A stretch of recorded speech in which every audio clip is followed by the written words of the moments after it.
Bonjour à tous. Alors pour cette semaine, on va utiliser un petit peu Firebase. Donc Firebase est un produit Google qui propose beaucoup de choses aujourd'hui. Il faut dire qu'à la base, Firebase, ça permettait d'utiliser une base de données en fait sur un serveur distant. Donc ça a été créé. Alors si on regarde un petit peu la fiche Wikipédia, là j'ai regardé, ça a été créé en 2011 et ça a été racheté par Google en 2014. Et à la base, Firebase, ça permettait juste de faire de la base de données, d'avoir une base de données sur un serveur distant, puis ça évitait aux sociétés donc de gérer tout ce qui était serveur.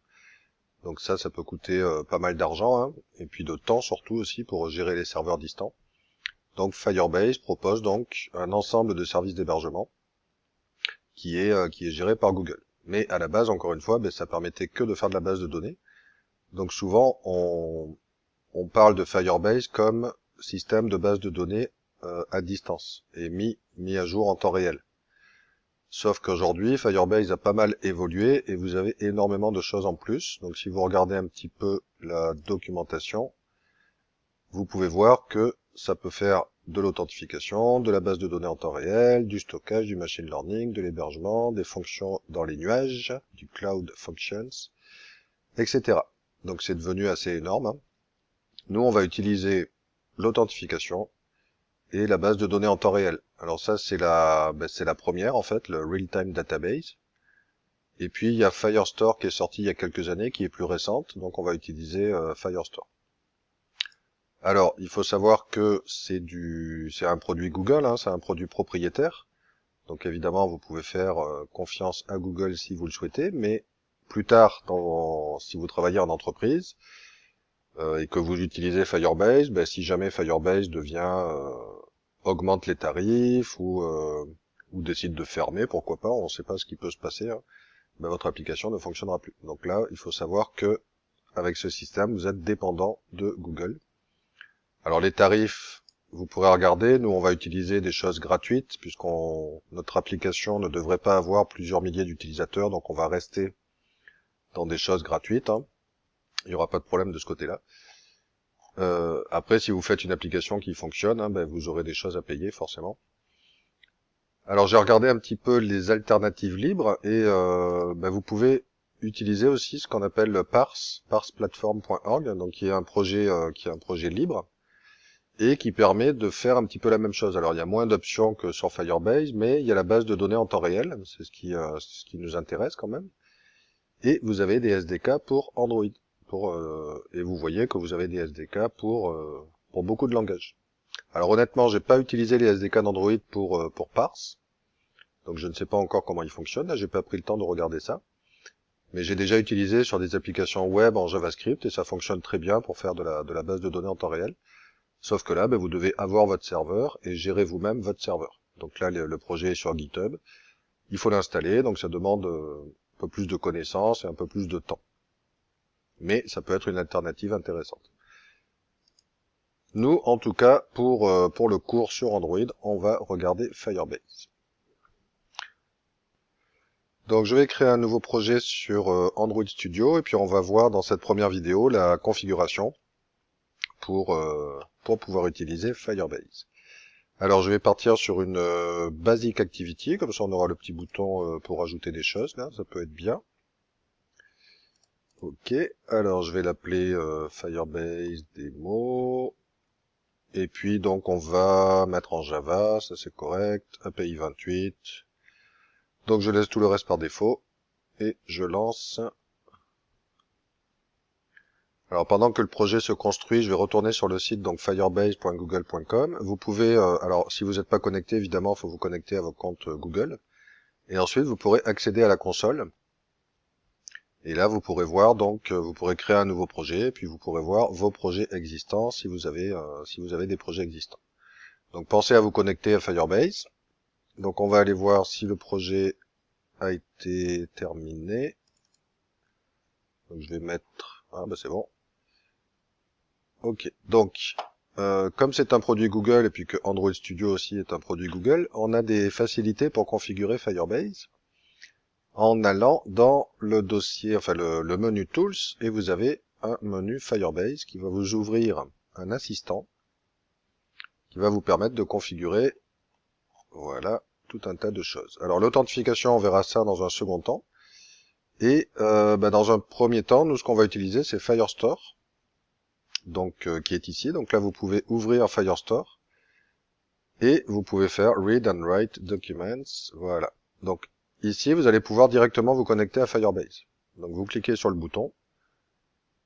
Alors il devrait ouvrir. Alors là, il m'ouvre l'autre navigateur. Voilà. Donc il a vu que j'étais connecté. Hein. Donc là, je suis connecté. Si je reviens dans Android Studio, on va attendre un petit peu. Ok, donc là, il faut ajouter un projet. Alors soit vous prenez un projet existant, ou on va ajouter un projet. Alors là, il reprend le nom de mon projet que j'avais sur Android Studio. Donc je vais garder le nom par défaut, là, ça me convient. Alors, on va fermer ça, continuer. Alors là, il propose d'utiliser Google Analytics pour... bon là, on va pas l'utiliser, là, mais ça permet d'avoir le nombre d'utilisateurs, faire des tests AB, etc. là. Bon, pour le moment, ça nous intéresse pas, donc je vais décocher Google Analytics et on va créer le projet. Alors le projet, ça met un petit peu de temps, donc je vais mettre sur pause. Voilà, donc le projet est créé. Je vais cliquer sur continuer. Et là, donc, il va configurer Android Studio pour pouvoir utiliser. Voilà, donc il va demander, on peut associer donc notre application Android avec Firebase. Donc je vais cliquer sur associer. Alors ici, vous pourriez avoir une erreur, ça arrive de temps en temps, parce que là, il est sur localhost. Donc ça, c'est le localhost qui est géré par votre Android Studio, là, sur un port quelconque. Peu importe, mais des fois, la page ne s'ouvre pas ici, ça plante. Donc je vais vous montrer après quoi faire quand, si jamais vous avez une page d'erreur ici. Donc ça, c'est correct. Donc maintenant, vous devriez avoir ici, là, vous avez le bouton qui s'est transformé en Connected. Et si vous allez, alors, hop, on va se mettre en Project. On peut ouvrir le fichier là dans le dossier app et ici vous devriez avoir donc un nouveau fichier qui s'appelle googleservice.json. C'est la configuration donc de votre Firebase. Et si jamais ce fichier ne s'est pas créé correctement, vous pouvez le retrouver dans Firebase. Alors je vais vous montrer parce que ça arrive que de temps en temps le projet ne fonctionne pas bien. Alors là, je vais me remettre sur Firebase. Alors je vais plutôt utiliser l'autre navigateur. On va recharger. Voilà, donc vous allez dans votre projet, Firebase Demo, et en cliquant sur le nom de votre package ici, en cliquant sur les petites options, alors vous pouvez voir l'identifiant du projet, etc. Et vous devriez avoir, voilà, ici vous pouvez télécharger le fichier googleservice.json, donc vous le téléchargez, et ensuite vous pouvez le copier-coller dans votre dossier, donc app, alors il faut vous mettre en project, hein, et dans le dossier app, vous copiez-coller le fichier. Alors, encore une fois, ça doit se faire automatiquement, mais ça arrive que ça ne se fasse pas. Donc voilà ce qu'il fait en fait. Quand il vous dit qu'il est connecté, ça veut dire qu'il a bien un Google Service.json et qu'il arrive à appeler les différentes URL là dont il a besoin. Alors maintenant, on va pouvoir ajouter le Cloud Firestore à notre application, donc en cliquant sur le deuxième bouton. Alors ici, il nous prévient qu'il va faire des changements dans notre build.gradle du projet et notre build Gradle du module. Donc on va accepter les changements. Et là, donc il va modifier nos build Gradle et il va synchroniser. Alors là, je vais me remettre en Android.